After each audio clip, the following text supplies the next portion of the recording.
selama prosesnya itu pasti ada namanya jatuh bangun, pasti nggak mungkin usaha itu langsung berhasil besar, langsung untung profit banyak, enggak. Usaha yang benar-benar berhasil adalah kita yang bisa melewati tantangan-tantangan step by step. Istilahnya jatuh 5 kali, kita harus bisa bangkit lagi 7 sampai 8 kali. Nah, ya, hebat sekali nih.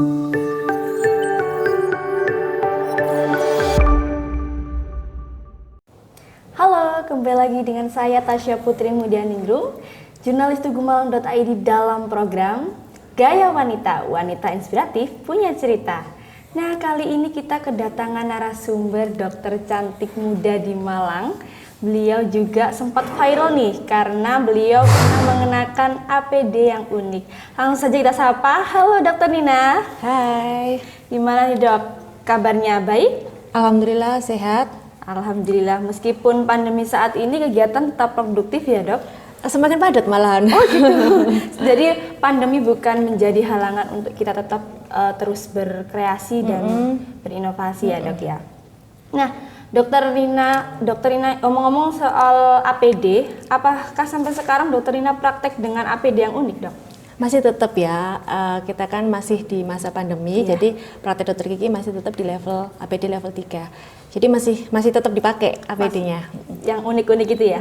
Nah, kalau proses produksinya sendiri apakah masih tetap berproduksi APD yang unik-unik itu tetap berjalan, maksudnya tetap menggunakan? Ya, tetap lanjut karena sudah ada tim yang ngurusin masalah APD-nya itu. Jadi kalau saya tetap praktek, tapi ada tim yang ngurusin untuk penjualan APD itu. Jadi tetap ada desain-desain baru terus ya Dok untuk APD-nya. Nah, ngomong-ngomong Dokter Nina ini selama ini kan terkenal dengan APD, tapi ada sisi lain yang unik juga loh dari Dokter Nina ini. Salah satunya Dokter Nina ini baru saja terpilih sebagai Ketua HPN Himpunan Pengusaha Nadilin di Kota Malang. Nah, kira-kira bagaimana nih Dok prosesnya hingga dokter bisa terpilih jadi ketua di HPN? Jadi sebenarnya itu adalah amanah ya Mbak ya. Bukan saya mencalonkan diri, itu bukan, karena memang dipilih oleh HPN Jatim untuk mengemban amanah ini, dan juga beberapa teman pengusaha di Nadilin khususnya di Kota Malang memilih saya. Ayo wes Doknin aja yang maju untuk menjadi ketua HPN, karena memang dirasa bisa menjembatani antara pengusaha-pengusaha Nadilin di Kota Malang khususnya, seperti itu. Jadi langsung itu ya Dok, langsung dipilih, ditunjuk ya, langsung dipilih dan ditunjuk Dokter Nina aja gitu. Dan sebenarnya menjadi ketua HPN juga jadi tanggung jawab yang besar ya. Betul. Karena baru pertama kali saya aktif di HPN dan langsung ditunjuk untuk menjadi ketua HPN Kota Malang. Ya, semoga dengan kepemimpinan saya ini bisa membawa warna baru untuk HPN khususnya di Kota Malang. Amin, bisa lebih cerah lagi HPN di Kota Malang. Nah, sebagai womanpreneur nih, Dokter Nina kan akan memimpin para laki-laki di HPN. Itu bagaimana nih Dok tentang soal tersebut? Karena kan melihat HPN itu banyak sekali pengusaha kaum laki-laki ya. Itu bagaimana dokter menyikapi hal tersebut? Jadi sebenarnya yang tersorot memang banyak laki-lakinya, tapi di HPN sendiri itu sebenarnya banyak juga wanita-wanita hebat, sosok wanita hebat, di mana beliau-beliau adalah para pengusaha yang luar biasa, aktif di aktivitas sosial dan juga aktif di kegiatan usahanya. Salah satunya adalah panutan saya adalah Umi Ida, beliau adalah Ketua HPN Kota Sidoarjo. Dan salah satu pengusaha wanita hebat juga di Indonesia, memiliki karyawan lebih dari 2.000. Wow. Jadi di sini sebenarnya masih banyak kok perempuan wanita-wanita hebat di HPN. Jadi nggak hanya laki-laki. Nah, ini nanti yang akan saya angkat juga bisa menjadikan HPN Kota Malang tidak hanya untuk kaum laki-laki, tapi juga banyak wanita hebat juga di dalamnya. Wanita juga harus maju ya. Nah, sekarang apa sih target dan visi misinya Dokter Nina sendiri setelah menjabat sebagai ketua di HPN Kota Malang ini? Sebenarnya visi misinya tuh adalah simpel sih, sederhana. Saya sebagai ketua HPN itu ingin memfasilitasi para penggiat-penggiat usaha khususnya di Kota Malang agar ayo kita saling berkolaborasi, kita saling bekerja sama, meningkatkan relasi juga antar teman-teman pengusaha. Jadi Kota Malang itu semakin bisa dikenal lebih luas lagi dengan usaha-usaha yang kreativitas, dengan usaha-usaha yang kreatif gitu ya. Karena sebenarnya banyak pengusaha di Kota Malang, pengusaha nahdliyin itu yang omsetnya itu luar biasa, cuman belum dikenal gitu, belum aktif di sosial media juga. Nah, dengan adanya HPN ini kita akan memfasilitasi seperti itu. Jadi menghubungkan atau memfasilitasi pengusaha mikro, pengusaha kecil, terus pengusaha menengah, dan juga pengusaha besar untuk saling berkolaborasi. Kita akan mungkin bisa bekerja sama dengan pemerintahan juga dan juga stakeholder yang lainnya. Dan di sini juga saya juga minta restu ya, minta support juga dari para kiai senior, para ustadz-ustadz senior juga yang sudah sepuh khususnya di Kota Malang, NU Nahdliyin ya. Jadi kita sama-sama berkolaborasi untuk memajukan Kota Malang, khususnya bisa menggerakkan perekonomian di Kota Malang. Begitu, hebat sekali nih dokter ya.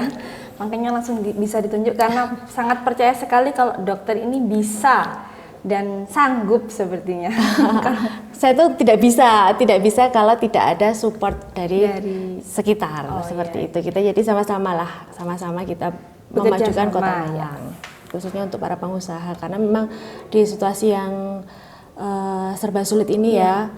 Yang pertama kita lakukan adalah memulihkan perekonomian, ya kan? Karena ketika perekonomian suatu kota itu bergerak, itu akan meningkatkan kesejahteraan penduduknya juga. Betul. Dan hal yang bisa kita lakukan adalah kita harus berkolaborasi, harus sama-sama menjalin kerjasama antara para pengusaha UMKM kecil, sedang atau menengah, pengusaha besar, stakeholder juga, agar bisa sama-sama pulih kembali seperti dulu, kayak gitu. Tanpa ada kerjasama, tanpa ada kolaborasi itu susah untuk memulihkan suatu perekonomian. Kira-kira di HPN sendiri ini usaha apa nih dok yang sering dokter itu tahu? Maksudnya rata-rata ini usahanya apa gitu? Para anggota HPN yang dijalani. Banyak. Jadi memang HPN itu adalah himpunan pengusaha nahdliyin. Jadi memang hampir 100% itu pengusaha bergerak yang berada di dalamnya. Jadi ada pengusaha percetakan, kemudian ada pengusaha food and beverage gitu kan, ada pengusaha properti dengan berbagai profesi ya, termasuk saya sendiri juga. Sebenarnya saya adalah dokter gigi, tapi saya bergerak di usaha kesehatan. Artinya saya pemilik klinik gigi. Itu kita bisa saling bekerja sama. Dengan berbagai profesi ini ya, profesi pengusaha itu kita misalkan mereka ada beberapa pengusaha yang punya tempat kosong, tidak dipakai, tidak produktif. Nah nanti bisa kita manfaatkan untuk pengusaha lainnya mengisi tempat itu, nanti bagi hasil kayak gitu. Nah kita nggak akan pernah tahu peluang-peluang itu kalau kita tidak masuk ke organisasi atau ke komunitas pengusaha. HPN ini ya dok ya, salah satu. Dan pastinya di dalam komunitas ini pasti kita mendahulukan kepentingan para pengusaha di dalam HPN ini kayak gitu. Jadi dari perbedaan itu sangat mewarnai ya dok ya, dan saling mencari peluang, menguntungkan juga ya. Nah selain HPN, organisasi apa nih yang dokter Nina jalani, mesti yang dokter Nina ikutin? Jadi selain HPN saya juga ikut aktif di Himpunan Pengusaha Muda Indonesia atau HIPMI. Selain itu saya juga aktif di organisasi sosial. Kebetulan saya anggota Rotary Club Malang. Rotary Club. Itu apa dok maksudnya? Rotary Club itu adalah organisasi yang benar-benar murni untuk sosial. Jadi organisasi ini adalah organisasi dunia dan di mana di setiap negara itu ada. Setiap negara, setiap kota itu ada. Jadi kita tiap bulan selalu ada agenda untuk memberikan santunan kepada warga lokal ya, kebetulan saya warga Malang. Jadi kemarin baru saja memberikan donasi untuk beberapa TK, jadi kita pemberian buku, memperbaiki fasilitas gedungnya seperti itu. Jadi sosial nggak di pendidikan aja atau gimana? Nggak, semuanya ya. Sosial. yang pokoknya gerakan sosial lah ya.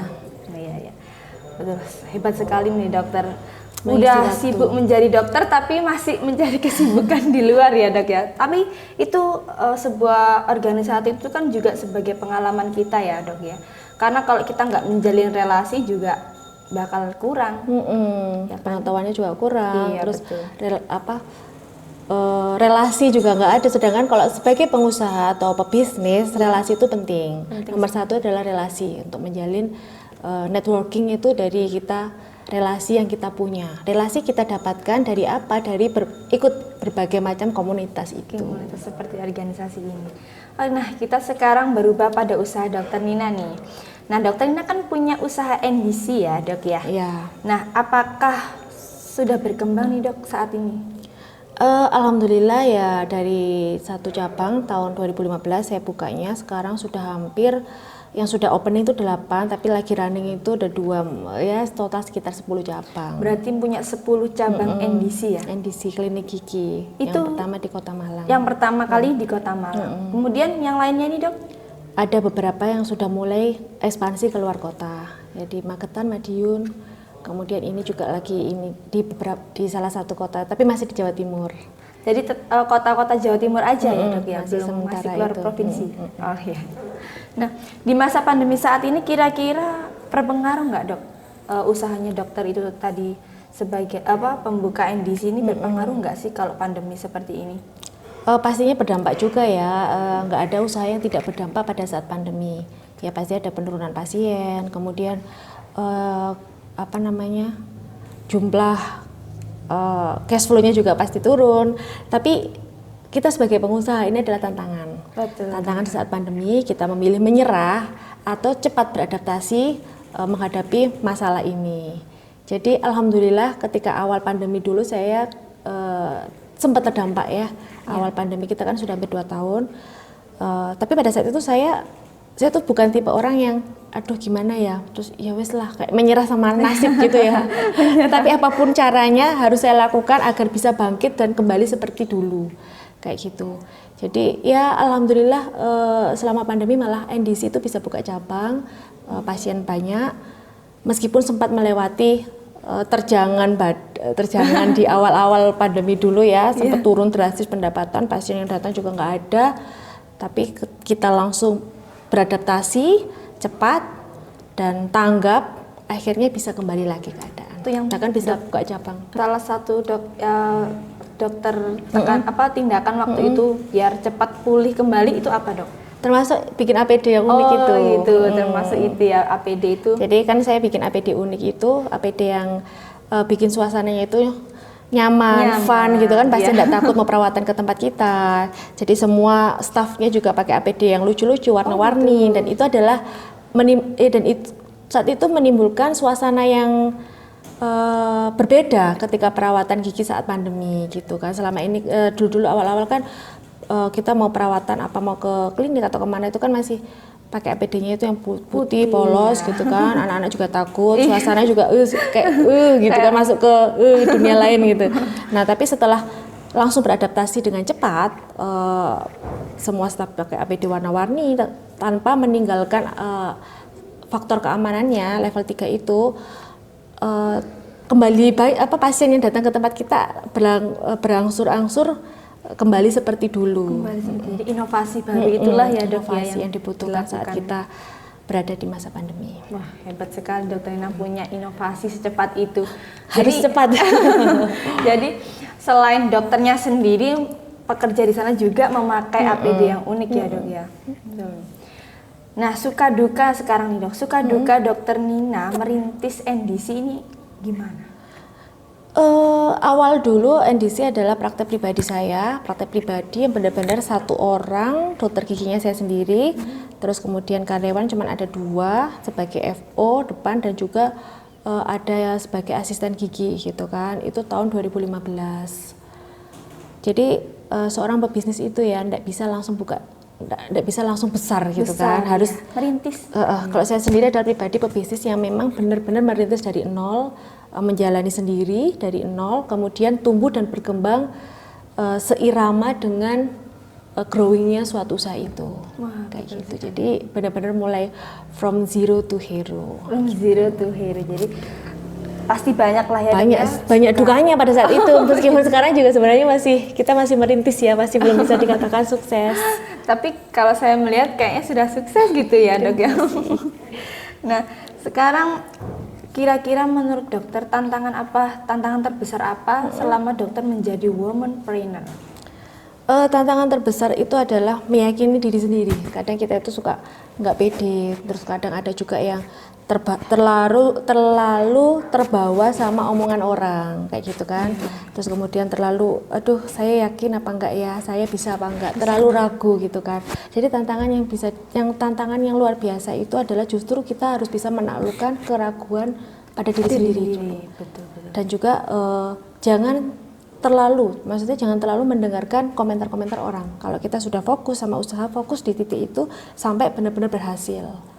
Jangan terpaku sekitar kita. Iya, kadang karena memang berpengaruh banget ya. Ketika kita masih belum apa-apa, orang kan pasti suka wah kamu mana komentar bisa dulu. Kamu mana bisa, kamu mana ini. Nah, komentar-komentar itu yang justru kalau kita selalu mendengarkan itu akan bikin kita down sendiri. Sebelum kita melangkah itu kita sudah down duluan. Jadi sebelum abaikan duluan. Abaikan, kita tetap fokus dan konsisten dengan apa yang mau kita raih gitu kan, sampai benar-benar berhasil. Selama prosesnya itu pasti ada namanya jatuh bangun, pasti nggak mungkin usaha itu langsung berhasil besar, langsung untung profit banyak, enggak. Usaha yang benar-benar berhasil adalah kita yang bisa melewati tantangan-tantangan step by step, istilahnya jatuh 5 kali, kita harus bisa bangkit lagi 7-8 kali. Nah, ya, hebat sekali nih dokter.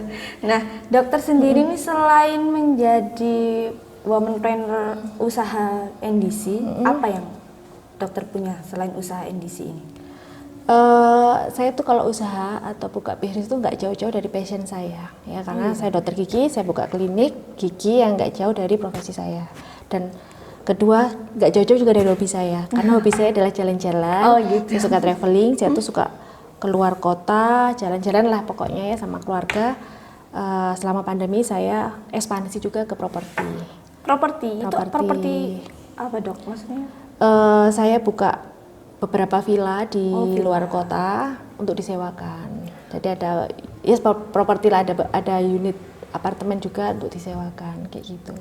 Dengan kesibukan dokter yang biasa, apalagi selain di organisasi, dokter juga berprofesi sebagai dokter, kemudian mengurus usaha, itu gimana waktunya dok? Maksudnya dokter juga kan sebagai seorang ibu juga kan, punya anak dan punya keluarga, apakah bisa tuh dok? Gimana cara membagi waktu keluarga dan kegiatan dokter yang rumit ya? Kalau dilakukan sendiri pasti nggak bisa ya. Nggak mungkin kita sebagai pebisnis tuh melakukan one man show. Ya, yang kita lakukan adalah kita membangun tim, kita berkolaborasi secara internal dengan tim yang ada di dalam usaha kita. Karena nggak semuanya kita kerjakan dan nggak mungkin bisa. Yang ada malah akhirnya semburat kalau kita kerjakan sendiri. Jadi saya meng-hire beberapa orang yang profesional di bidangnya, pertama untuk ngurusin bisnis yang ini, untuk ngurusin bisnis itu, untuk ngurusin itu, dan dalam tim itu juga benar-benar diisi dengan orang-orang yang profesional. Jadi saya tinggal terima laporan aja. Kalau sekarang sih sudah mulai enak ya tinggal terima laporan, tapi kalau dulu waktu merintis masih dikerjakan semua sendiri ya dok ya. Kalau sekarang sudah punya karyawan lah ya. Saya punya karyawan yang benar-benar profesional di passionnya juga. Terus kemudian sekarang kegiatan dokter Nina selain itu semua apa dok? Apakah dokter sekarang masih berjalan ke pendidikan, maksudnya menjadi mahasiswa atau? Kebetulan ini lagi ambil spesialis ortodonsia dan sudah semester akhir. Ya semoga cepat lulus ya. Insya Allah kalau ini bulan depan udah selesai kuliahnya. Terus kemudian juga lagi ngambil sekolah S2 manajemen bisnis di Ciputra, mau semester 3 ini.